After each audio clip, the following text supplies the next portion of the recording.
Alright, now Jasmine is just Jasmine. So as a result, let's just beat up Jasmine real quick. But Jasmine's kind of hard.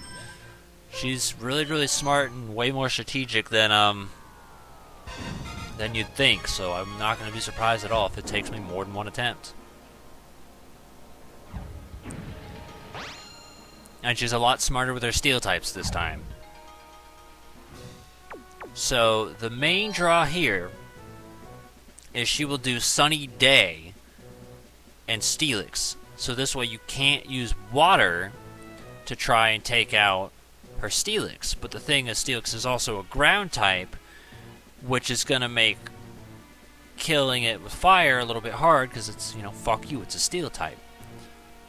But we want Hot Shot. Well, we can, I guess we could do Stone. Stone Sour is really only good for Magneton. Yeah, because Gygus would be good for Mantine and Corsola. And also Skarmory as well. But that just leaves who to get last. I mean, I guess Pseudo-Wudo? I was thinking Slowbro. Oh, now I know why Slowbro. I was thinking Slowbro because of Steelix. But that would be the only thing he'd be good against. It wouldn't do too much against the rest. So I guess Pseudo-Wudo. But the problem is, again, a bunch of steel types. The good news is that Steelix and Skarmory are the only two who would even have a steel type move. Because all you got is like Iron Tail, Steel Wing, which, you know, if you can't piece together which one has which, I don't know how to help you. As for the rest, just kind of really do anything.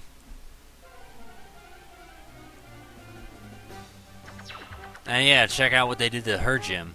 It's just a fucking mine shaft. Kind of crazy, but it works.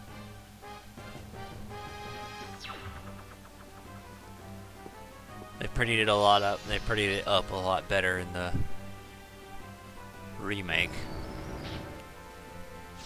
Now it's pretty much a guarantee that she's probably always going to have her Steelix. If she doesn't, I'll be surprised. Oh, she's probably going to switch to a water type.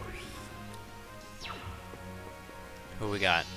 Thankfully, her water types are more defensive than offensive, so I mean, you don't really have to worry too much. It's not worth chancing Iron Tail, mostly because Iron Tail would just do neutral damage opposed to super effective. Alright, I was kind of hoping for a bird. Yeah, I guess Gygus. But Corsola is not really all that great. It's supposed to be, but it's not. Like, its defenses are just average. Maybe like 10 points above average, but I wouldn't say average. I'd say good. Ancient Power. Didn't expect that. Hang tight. And offensively, of course, it's not worth a shit either. So, like, that's one of the things that was... Here comes Steelix. Actually, that's kind of unlikely, because I doubt she would call that I'm going to use Thunder. Or she's just really that fucking smart. I considered Hypnosis, I really did. Now, I don't want to switch to Magmar, because if I do and it uses fucking Earthquake, then I just killed Magmar, so I might as well just go all in. There. Now, this probably won't do too much because it's Steel resists Psychic. But we might as well just go ahead and do a little bit of a Dream Eater anyway, just to try and regain a tiny bit of health back. But see, look how smart she is. She's already switching again. She's like, nah, nah, nah, nah, nah. Like, she's really smart. Magneton.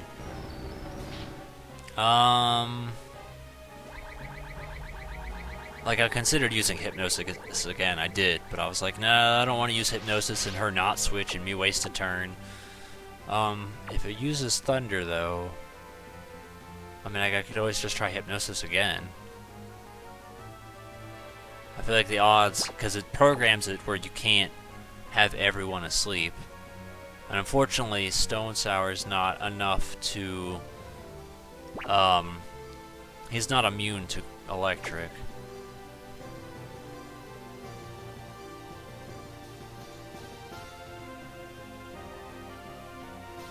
This is a dilemma. We'll just see how much a Shadow Ball does, I guess.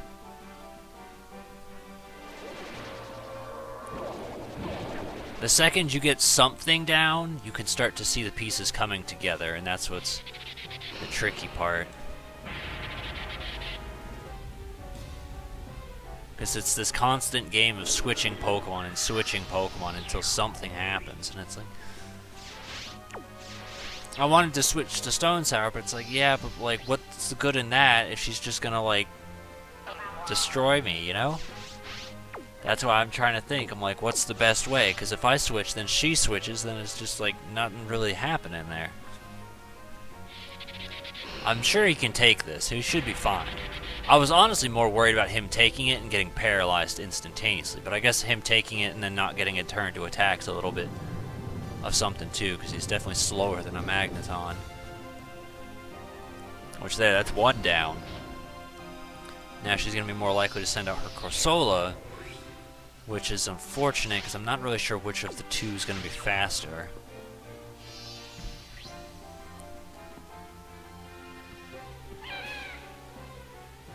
It's probably got Bubble Beam if I were to guess.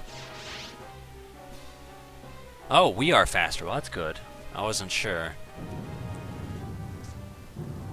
But that's kind of how this works, is like you gotta try and get just a little bit ahead, because the strength stuff on here, or the constant switching, which that was a lucky guess by the way, I don't know what's coming.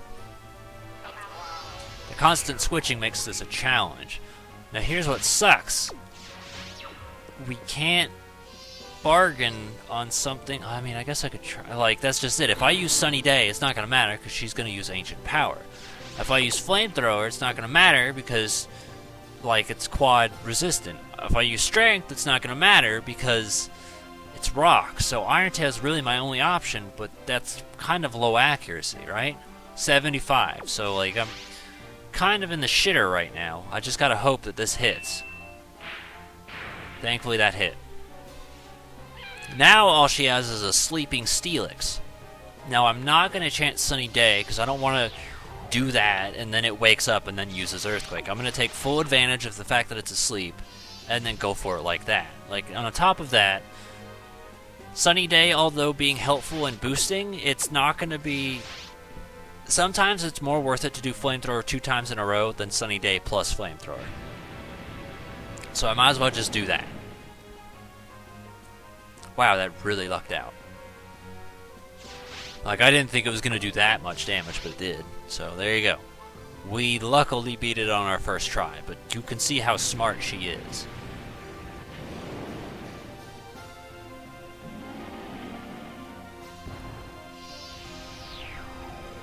Thankfully, the fact that she's hard, at least, you know, was nullified by the fact that she's the only one, so, yeah.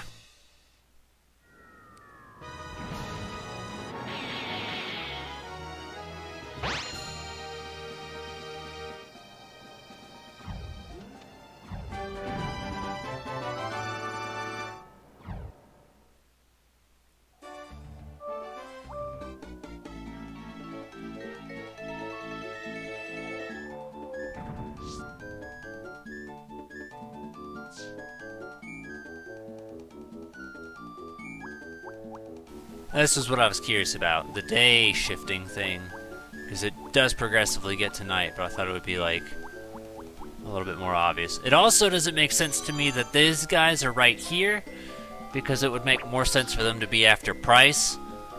But yeah, this was what I always got stuck on as a kid. And hopefully the fact that I'm like a lot smarter helps, but this is where we'll pick up next time. So, you got a long one coming in. These guys are pretty hard. I'm really hopeful that things like Stone Sour and Gygus make all the difference because, you know, they're Team Rocket. They're going to be heavy on poison types. I remember one guy being pretty big on Explosion, which again, Stone Sour and Gygus, they're perfect for that. Go ahead, explode away. See if I give a damn. So, I'm really hoping this works out. But I'm done as far as Stadium 2 for now. Yeah, we'll see how well that goes, because the hardest... This is where it gets super hard super quickly. We've managed to get lucky, and then we've had a few bits of bullshit, but, like, this is where it really ramps up in difficulty. So if it ends up that this is about as far as we go, I'm sorry, but yeah, we at least gave it a try, 2 hours. That's a couple videos worth, so See you guys later, JC4R.